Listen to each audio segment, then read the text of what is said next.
हमारा basket order होता है। बास्केट ऑर्डर का मतलब होता है कि लेट मान ले कि हमें चाहते हैं कि एक ही बार क्लिक करें और 5-6 स्टॉक हमारा एक बार में खरीद दिया जाए। लेट मान ले हमें चाहते हैं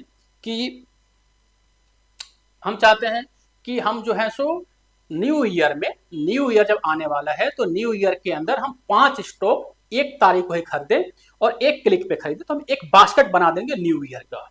यहाँ क्लिक करेंगे न्यू बास्केट, यहाँ लिखेंगे न्यू ईयर, NEW, है ना, YEER, न्यू ईयर। यहाँ क्रिएट करेंगे। क्रिएट करने के बाद अब इसमें हम स्टॉक ऐड करेंगे। हम चाहते हैं कि न्यू ईयर के अंदर हमें बैंक के 2 स्टॉक एंड इसके साथ ही मेटल के 2 स्टॉक, टोटल 4 स्टॉक हमारे स्टॉक इसमें आ जाए। तो हम क्या करेंगे, बैंक मतलब SBIN, इसको क्लिक कर देंगे, है ना, एक फिर करते हैं इसको, यहाँ क्लिक करेंगे SBIN, इस पर क्लिक करेंगे एंड हम बोलते हैं कि न्यू ईयर के दिन जो भी इसका मार्केट, यहाँ पे क्लिक करेंगे, जो भी इसका मार्केट प्राइस हो उस पर ये खरीद लिया जाए, है ना, मार्केट प्राइस पे खरीद लिया जाए। यहाँ पे ऐड कर देंगे। इसके साथ ही ऐसे हम 3-4 स्टॉक और ऐड कर सकते हैं, मतलब एक स्टॉक और ऐड कर लेते हैं। चलिए मान लीजिए हम ऐड कर लेते हैं टाटा स्टील, इसको हमने क्लिक किया, हमें लगता है कि उसमें जो भी इसका प्राइस होगा मार्केट प्राइस पे ही उसमें खरीद लिया जाए, है ना। मार्केट पे क्लिक करेंगे, यहाँ पे ऐड कर देंगे, तो हमारा 2 स्टॉक इस बास्केट में ऐड हो गया। ऐसे हम मैक्सिमम 20 स्टॉक इसके अंदर ऐड कर सकते हैं। इस बास्केट के अंदर 20 स्टॉक को ऐड कर सकते हैं और ऐसे ऐसे 20 हम बास्केट बना सकते हैं। जब भी ये हमारा 1 तारीख आएगा तो 1 तारीख के पहले हमें सिर्फ क्या करना है, इसको ओपन करना है और एक्सिक्यूट पे क्लिक कर देना है। जैसे एक्सिक्यूट पे क्लिक करेंगे, है ना, आपको यहाँ पे यस और नो बोलेगा, आप यस करेंगे, आपका न्यू ईयर लिख दिया, अच्छा मतलब कि 1 तारीख तो हमने सोचा है ना, लेट मान लिया कि हम इसको आज ही एक्सिक्यूट करना है तो यस कर देंगे। नो मतलब नो, यानी जब हमें लगेगा कि मार्केट में डाउनफॉल आ गई है और हमें इन सभी स्टॉक को एक बार में खरीद लेना चाहिए, तो हमें बार बार स्टॉक का नाम लिखने की जरूरत नहीं है, हम एक बार भी सारे स्टॉक को खरीद लेंगे। तो इस तरह से हमारा बास्केट बन गया। अब नेक्स्ट है आपका SIP को बोलते हैं सिस्टमैटिक इन्वेस्टमेंट प्लान। तो हम अगर ये चाहते हैं कि जो हमने अभी बास्केट बनाया है कि 10 स्टॉक स्टेट बैंक में एंड 10 स्टॉक टाटा स्टील में हमें खरीद लिया जाए, तो हम चाहते हैं कि हमें पर मंथ खरीदें, है ना। हम एक जब नवंबर होगा, जब न्यू ईयर होगा, तो हम हर मंथ खरीदना चाहें तो हम क्या करेंगे, SIP पे क्लिक करेंगे, न्यू SIP पे जाएंगे। न्यू SIP पे जाने के बाद यहाँ पर अपने यहाँ पे एक नाम दे देंगे। मान लीजिए हमने कुछ भी नाम दे दिया, इसका नाम दे दिया ग्रेट, मैं नाम दे दिया ग्रेट। हाँ, यहाँ पे न्यू ईयर पे क्लिक करेंगे। न्यू ईयर पे क्लिक करने के बाद यहाँ पे टाइमिंग सेट करेंगे। मान लीजिए हम चाहते हैं कि हमारा हर महीने के 20 तारीख को, है ना, 20 तारीख को 10:30 बजे जो हमने बास्केट बनाया है वो सारे स्टॉक अपने आप परचेज कर लिया जाए। यहाँ पे क्रिएट करेंगे, है ना। क्रिएट करने के बाद अगर आपके अकाउंट में पैसा होगा तो इमीडिएटली ये उस तारीख को खरीद लिया। अगर अकाउंट में पैसा नहीं है उस कंडीशन में आपको पैसा तो ऐड करना पड़ेगा या तो आपको बैंक से उसको लिंक करना पड़ेगा, एक सिस्टम होता है। तो इससे हमारा SIP क्रिएट हो गया। अब क्या होगा कि ये जो ग्रेट SIP है, हर महीने के 20 तारीख को 10:30 पर हमारा क्या होगा कि न्यू ईयर के अंदर जितने भी हमने बास्केट में स्टॉक अभी ऐड किए हैं वो सारे खरीद लिए जाएंगे। इसको SIP बोलते हैं। तो हमने SIP समझ लिया। SIP के बाद नेक्स्ट जो आता है अलर्ट। हमें ये मालूम चल जाए, ठीक है जी, हमने बास्केट बना लिया, हमने SIP भी कर लिया, लेकिन हमें कोई एक ऐसा तरीका बता दो कि कोई स्टॉक अगर हमारे प्राइस पे आए उसके पहले हमारे मोबाइल पे SMS आ जाए, अलर्ट आ जाए, उसको अलर्ट बोलते हैं। तो हम क्या करेंगे, यहाँ पे न्यू अलर्ट क्लिक करेंगे, न्यू अलर्ट पे जाएंगे। हम क्या करेंगे कि इसे कोई नाम दे देंगे, हमारे निफ्टी 50 लिखा हुआ है ना, या फिर इसको हम SBIN नाम दे देते हैं। मान लेते हैं क्या नाम देते हैं हमने, SBIN। हम बोलते हैं कि if last price of SBIN, यानी स्टेट बैंक का last price is greater than या इज लेस देन, इसको हम क्या करते हैं, यहाँ पे क्लिक करके यहाँ पे लेस कर सकते हैं, इज लेस देन, जब भी इसका प्राइस 810 के पास हो, 810 के पास हो, तब हम इसको, हमारे पास ऑलरेडी एक मैसेज आ जाना चाहिए, आप क्लिक कर देंगे। तो इसका मतलब एक क्रिएटेड, यानी अलर्ट आपका क्रिएट क्या हो गया कि SBIN का प्राइस अगर हमारा 810 से नीचे आ जाता है, हमने आज क्रिएट किया है ना, एंड अगर हमारा 810 से नीचे आ जाता है तो हमें ऑलरेडी एक मैसेज आ जाएगी। तो इस टाइप से ऑर्डर के अंदर ये चीजें होती हैं, ऑर्डर, जीटीटी, बास्केट, एसआईपी और अलर्ट। तो डैशबोर्ड पे हमें सारी चीजें पेन में जो हमारी चीजें हैं फिर से नजर आएंगी। तो ऑर्डर हो गया। होल्डिंग, होल्डिंग का मतलब क्या होता है कि होल्डिंग का मतलब कि ये हमने एक स्टॉक बाय किया था इसी वीडियो को बनाने के लिए, ये हमारी होल्डिंग नहीं है।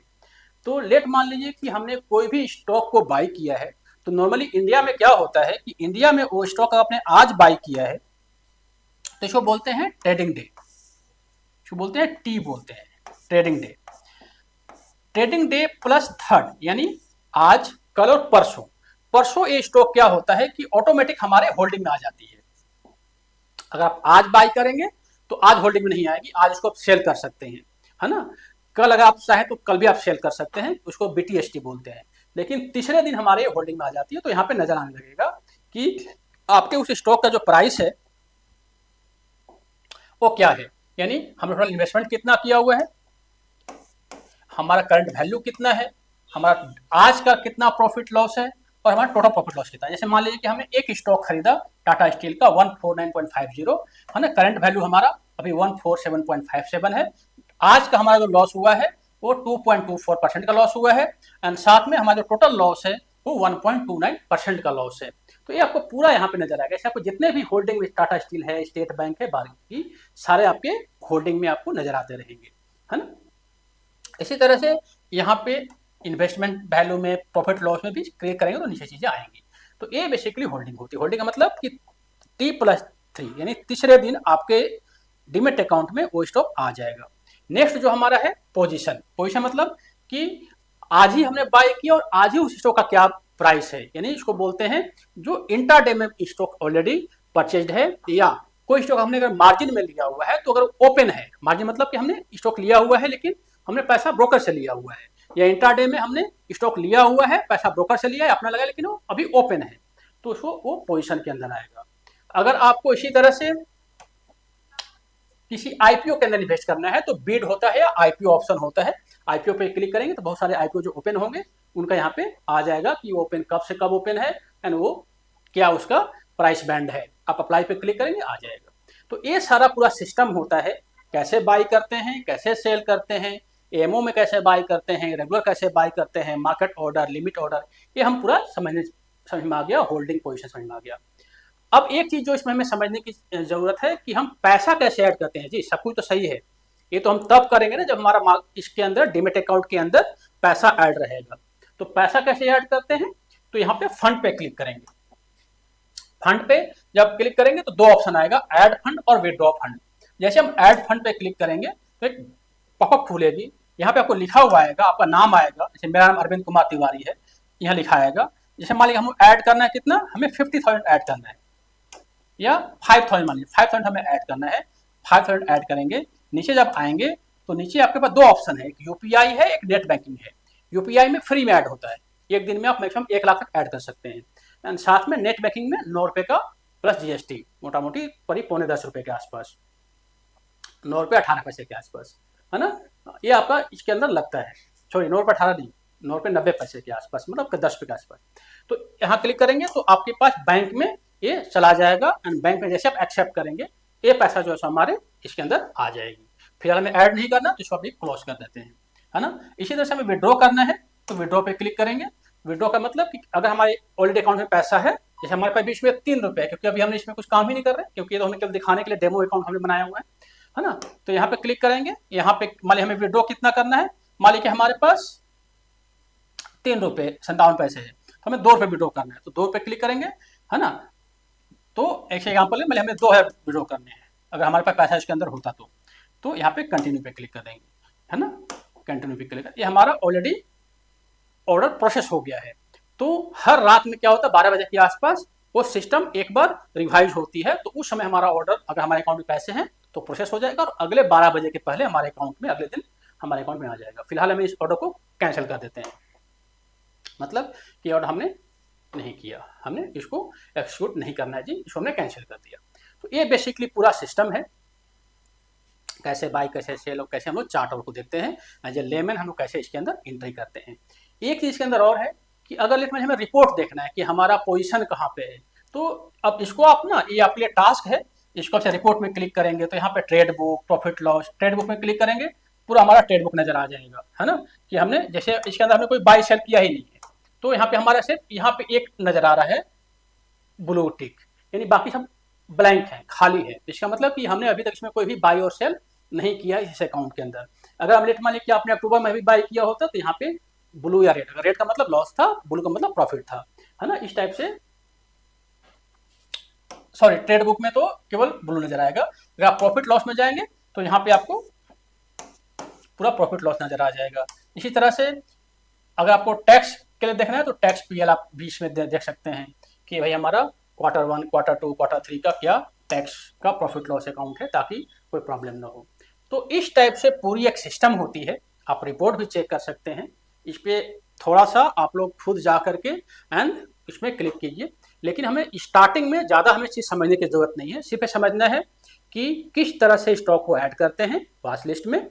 दूसरा, हमें ये समझना चाहिए कि किस तरह से किसी स्टॉक में एंट्री करते हैं, है ना।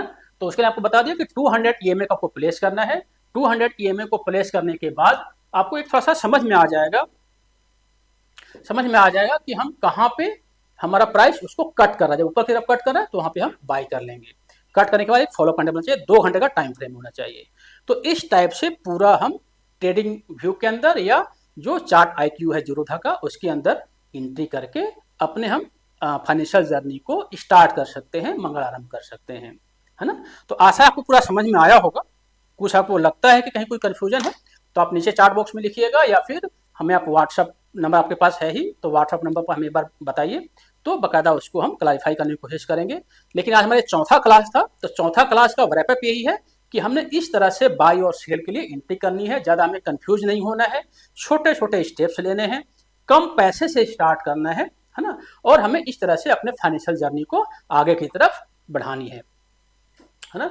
तो इसको वाइंड अप करते हैं। जो अगला हमारा क्लास होगा, जो 5वां क्लास होगा, उस पर हम लोग समझने की कोशिश करेंगे बाकी और चीज़ें, मे बी फंडामेंटल एनालिसिस शायद क्लास हो, तो उसमें हम लोग समझने की कोशिश करेंगे कि ठीक है सर, आपने 200 EMA तो बता दिया, लेकिन अब किस टाइप के कंपनी को हमें चुनना चाहिए और उसके लिए पैरामीटर्स क्या है, तो हम अगले क्लास में समझेंगे। चैनल को सब्सक्राइब और लाइक जरूर कीजिए। हो क्या रहा है कि चैनल भी नया है तो ग्रो करने में थोड़ा टाइम लग रहा है, तो मेरा यही रिक्वेस्ट है कि चैनल को सब्सक्राइब जरूर कीजिए। Thank you. जय हिंद, जय भारत।